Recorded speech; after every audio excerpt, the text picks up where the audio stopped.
Hello guys, welcome to Minecraft PVP series. இந்த சீரீஸ்ல மைன்கிராஃப்ட்ல இருக்க எல்லா பிவிபியும் பேசிக் டு அட்வான்ஸ் வரையும் நம்ம கத்துக்க போறோம். இந்த சீரீஸ்ல இதுதான் பார்ட் 1 வீடியோ. அதனால கொஞ்சம் ஈஸியா பண்ணலாம் அப்படின்னு சொல்லிட்டு ஆட்ரிபியூட் ஸ்வாப்பிங்கையும் கீபைன்ஸ்க்கான செட்டிங்ஸையும் நான் உங்களுக்கு சொல்ல போறேன் இந்த வீடியோல. ஸோ வீடியோ ஸ்கிப் பண்ணாம ஃபுல்லா பாருங்க. வாங்க வீடியோ போகலாம்.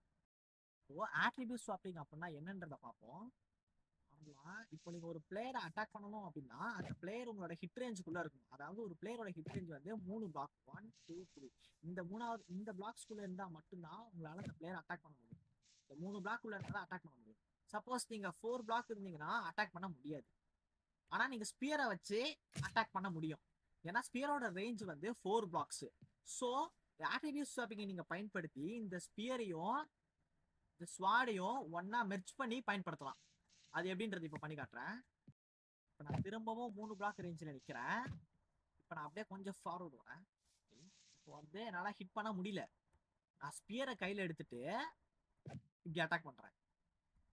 ஸ்பியரை கையில் வச்சுக்கிட்டு அட்டாக் பண்ணுறேன். ஆனால் ஸ்வாடோட அட்டாக் தான் இங்கே விழுது. ஏன்னா கீழே அந்த ஸ்வாட் ஸ்விங் ஆகுறது உங்களால் பார்க்க முடியும். சில டைமில் ஒர்க் ஆகாது. கரெக்டாக பண்ணீங்க அப்படின்னா கரெக்டாக அது ஒர்க் ஆகும்.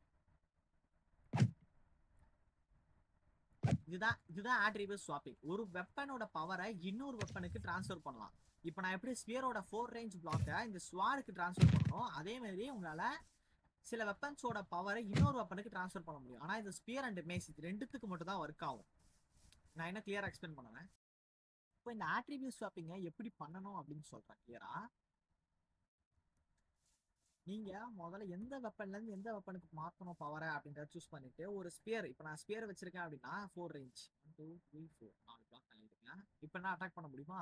இப்போ நான் ஸ்பியரை கையில வச்சுக்கிட்டு அது ரீலோடு ஃபுல்லா ஆயிருக்கணும். தெரியுதா உங்களுக்கு? கிராஸ் ஏர் கீழே ஃபுல்லா அது ரீலோட் ஆயிட்டதுக்கு அப்புறம் எனிமி மேல டார்கெட் பண்ணி உங்களோட அடுத்து சுவிட்ச் பண்ணக்கூடிய வெப்பன் ஸ்வாட்னா ஸ்வாட் பட்டனையும் அட்டாக் பட்டனையும் சேம் டைம்ல அழுத்தணும். அப்பதான் அது ஒர்க் ஆகும். புரியுதா?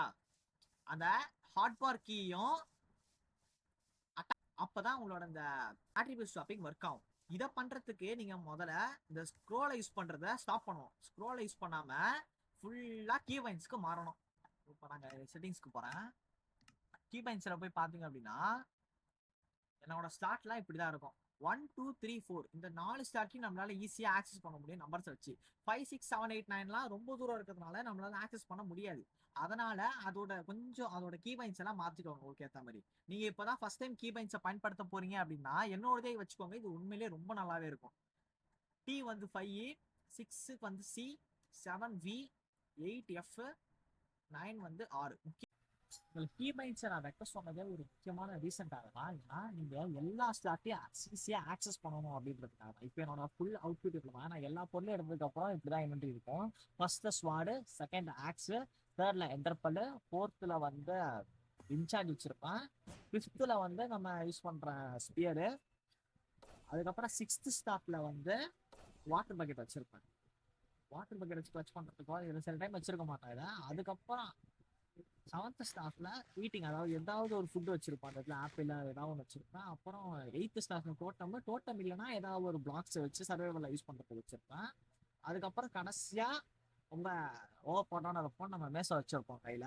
அவ்வளோதான். இதுதான் என்னோட ஃபைனல் அவுட்டு.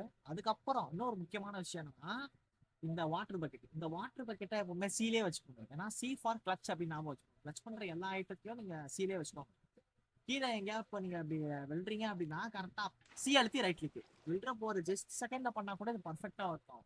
நீங்க உட்காந்து கசரை போட்டு ஸ்க்ரால் பண்ண அவசியம். இப்போ அடுத்து நம்ம ஆட்ரிபியூட் ஸ்வாப்பிங்ல கத்துக்க போறது ஸ்பியர் ஸ்வாப்பிங். ஸ்பியர் ஸ்வாப்பிங்னா என்ன அப்படின்னு ஒரு சின்ன டெமோ காட்டுற பாருங்க. இப்போ நம்ம டார்கெட் வந்து அங்க இருக்க அந்த தண்ணியில லேண்ட் ஆகும். இப்போ நம்ம இந்த ஸ்பியர்ல லான்ச் என்சார்மெண்ட் பண்ணியிருக்கேன். அதனால நம்ம ஒரு ப்ரெஸ் பண்றதுனா கொஞ்சம் இப்படி ஃப்ரண்ட்ல ஃபார்வர்டு போவோம். இப்போ அதை வச்சு நம்ம அந்த வாட்டர்ல லேண்ட் ஆக முடியுதா அப்படின்றத வாங்க பார்ப்போம். இங்கேயே முடிஞ்சிருச்சு.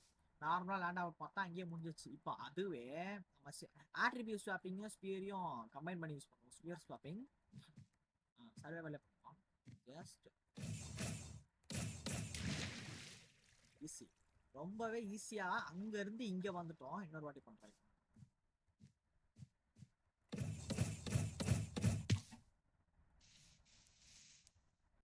ஆக்சுவலா மேஸ் பிவிபி விளையாடுறவங்க எல்லாருமே பண்ற ஒரே தப்பு ஸ்பாம். போட்டு அழுத்திக்கிட்டே இருக்காங்க. ஆப்போனன்ட் இங்க இருக்கான். அவன போட்டு இப்படியே அழுத்திக்கிட்டே இருந்தா உங்களுக்கு டேமேஜ் கம்மியா தான் விழும். எப்போது ரீலோட் ஆகி முடியுதோ அப்போ ஒரு டேப் கரெக்டா பண்ணா கூட ஃபுல் டேமேஜ் அது அவனுக்கு ஆப்போனன்ட்டுக்கு விழும். அதனால தயவு செஞ்சு நீங்க மேஸ் ஆடும்போது அழுத்திக்கிட்டே இருக்காதீங்க. ஜஸ்ட் அது ரீலோட் ஆயிட்டதுக்கு அப்புறம் ஒரு வாட்டி அழுத்துங்க. சப்போஸ் இப்போ நான் வின்சார்ஜை யூஸ் பண்ணிட்டு இது எடுத்தனா அவனை அட்டாக் பண்றதுக்குள்ள அது பாதி தான் இருக்கும். அதனால நான் சொல்றது ஆட்ரிபியூட் ஸ்வாப்பிங்க இங்கே அப்ளை பண்ணுங்க. இப்போ வாங்க நான் ஒரு சின்ன டெஸ்டிங் ஒன்று பண்ணி காட்டுறேன். சர்வைவல் கிரியேட்டிவ் போயிட்டு ஒரு பாட் இருக்கு, ஒரு பிளேயர் மாதிரி தான் ஃபுல் நெதரைட் ஆகுமாரு. இப்போ நம்ம ஆட்ரிபியூட் ஸ்வாப்பிங் பயன்படுத்துறதுக்கு முன்னாடி ஸ்பாம் கிளிக்கிங் நீங்க பண்ற மாதிரி சும்மா அழுத்திக்கிட்டே இருப்போம். அழுத்திக்கிட்டே இருந்தனா அவன் சாகவே இல்லை. இப்போ அவனை கொண்டுட்டு திரும்ப ரீஸ்பான் பண்றேன். இப்போ நான் அவனை திரும்பவும் ஸ்பான் பண்ணியிருக்கேன். இப்போ நான் ஆட்ரிபியூட் ஸ்வாப்பிங் இங்க பண்றேன். என்ன நடக்குது பார்ப்போம். One shot. இது எத்தனை பிளாக்னு பாத்தீங்கன்னா ஜஸ்ட் 1 2 3 4 5 6 7 8 9 9 பிளாக் ஒரு ஃபுல் நெதரைட் பிளேயரை ஒன் ஷாட் ஹிட் பண்ணோம். அதனால தயவு செஞ்சு ஸ்பாம் கிளிக்கிங் பண்ணாதீங்க. இதை பண்ணீங்கன்னா ஃபுல் ஆட்டு போக வேண்டிய இடத்துல ஒரு 5 ஆட்டு அந்த மாதிரி கொஞ்சமா தான் போகும். 5 கூட போகுது, ஒரு 4 தான் போகும். அதனால ஆட்ரிபியூட் ஸ்வாப்பிங்க தயவு செஞ்சு மேஸுக்கு பயன்படுத்துங்க. ஃபுல் கூல் டவுனையும் நம்ம யூஸ் பண்ணலாம். ஆட்ரிபியூட் ஸ்வாப்பிங்ல சில பேருக்கு சில டவுட் வந்திருக்கும். அது என்னன்னா மேஸுக்கும் ஸ்பியருக்கும் மட்டும் தான் நான் இதை யூஸ் பண்ணணுமா? இப்ப அந்த ஆக்ஸ் எடுத்தா கூட பாருங்க, மேஸ் மாதிரி இதுவும் கூல் டவுன் டைம் ரொம்ப லேட் ஆகுது. நான் இதுக்கும் அந்த மாதிரி வச்சு அட்டாக் பட்டனையும் ஆக்ஸோட ஹார்ட் பார்க்கையும் சேம் டைம்ல ப்ரெஸ் பண்ணா வேகமா இருக்குமா, அட்டாக் பண்ண டேமேஜ் அதிகமா விழுமா ப்ரோ அப்படின்னு கேட்டீங்கன்னா நிச்சயமா ஒர்க் ஆகாது. ஏன்னா நான் முன்னாடியே சொன்ன மாதிரி இது ஸ்பியருக்கும் மேஸுக்கும் மட்டுமே ஒர்க் ஆகக்கூடிய ஒரு ட்ரிக்கு. அதனால மேஸை வச்சு மட்டுமே ட்ரை பண்ணுங்க. ஸ்பியருக்கு நான் சொன்னல அந்த ஸ்பியர் ஸ்வாப் இந்த டெக்னிக்கை கொஞ்சம் ப்ராக்டிஸ் பண்ணாதான் வரும். அந்த ஹார்ட் பார்க்கையும் அதே எக்ஸாக்ட் சேம் டைம்ல அழுத்தினா மட்டும்தான் ஒர்க் ஆகும். நீங்க கொஞ்சம் டிலே எடுத்தா கூட ஒர்க் ஆகாது. அதே மாதிரி தான் மேஸ்க்கும் நீங்க இதை கத்துக்கிட்டாலே போதும். இது ஆட்டோமேட்டிக்கா நீங்க இது ஒரு ஸ்லாட்டை வச்சு கத்துக்கிட்டீங்கன்னா அப்படியே ஸ்லாட்டை மாத்தி வச்சுக்கோங்க. இந்த இடத்துல மேஸ் வச்சுக்கோங்க. அட்டாக் பண்ணும் போது நீங்க ஸ்பியர் ஸ்வாப்பிங் பண்ற மாதிரி மேஸ் வச்சு ஒரு அட்டாக் பண்ணுங்க. இந்த மாதிரி ஒரே டேப் பண்ணீங்கன்னா பக்கவா உடஞ்ச உங்களை எனிமிக்கு ஃபுல் அட்டாக் விழும். அது மட்டும் இல்லாம ஸ்பியர் ஸ்வாப்பிங் நிஜமாலே கொஞ்சம் கஷ்டம் தான். அதனால கொஞ்சம் ப்ராக்டிஸ் பண்ணா நிச்சயமா இருக்கும். அவ்வளவுதான். சாரி, நான் மேஸ் வச்சிருக்கேன்.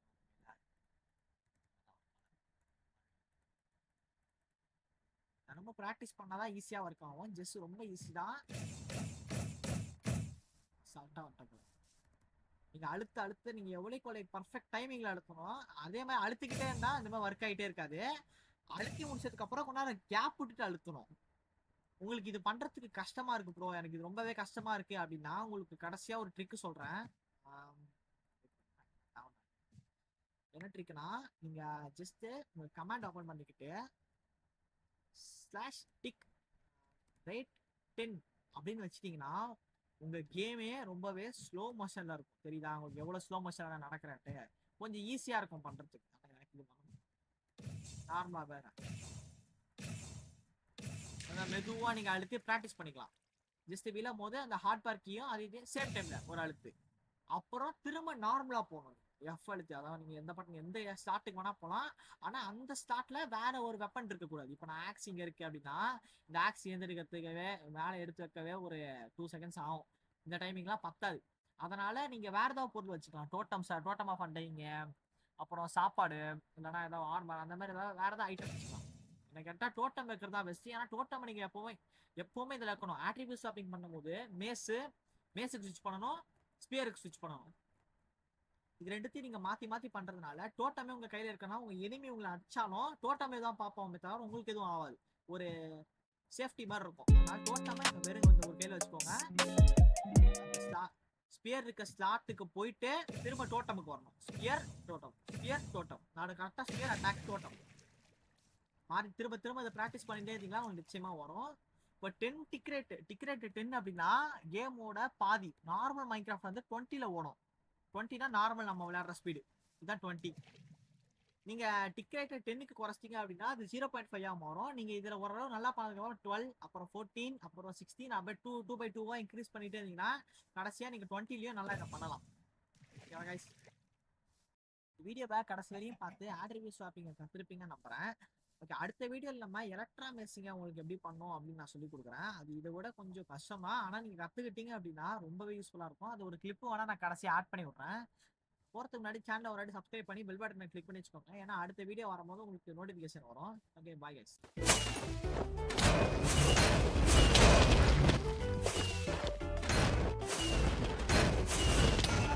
Well, today.